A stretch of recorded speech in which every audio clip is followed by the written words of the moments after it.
Eyang Darkasi eyang kiri Sumantaka sawunggali Pangeran Jaya Kusuma awu-awu langit eyang Demang Dipamanggala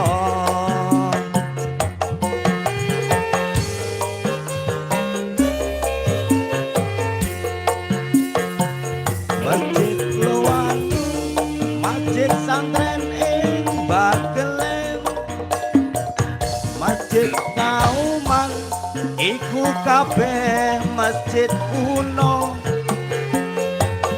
tinggalane para pemimpin agama dadi sejarah ana ing Purworejo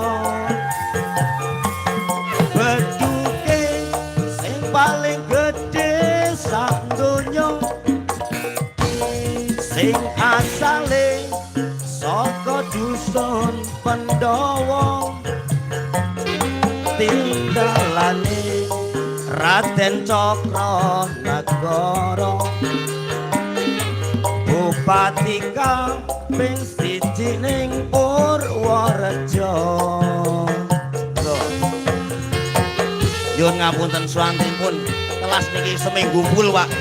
Nggih, mugi-mugi kemiri dados desa ingkang baturipun makmur, masyarakat makmur sedaya. Amin, Allahumma amin. Bapak Dalang Solaris.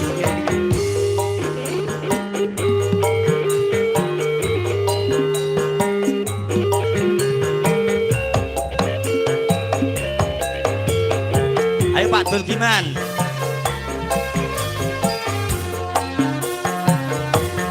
Sunan Geseng murid Sunan Kalijaga bangun masjid ning Loano Purworejo tekan saiki bangunane isih ana yen pengen pirsa monggo tindak ning Purworejo. Loro guru kasan ropingi eyang Imam Pura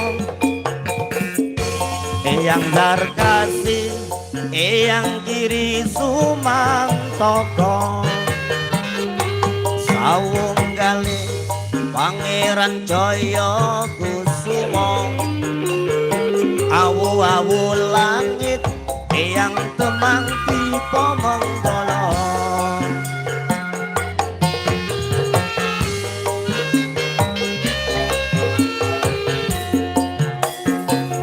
Masjid Lowatu Masjid Santren ing Bagelen Masjid Kauman iku kabeh masjid kuno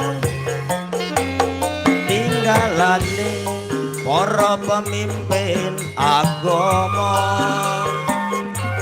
dadi sejarah ana ing Purworejo.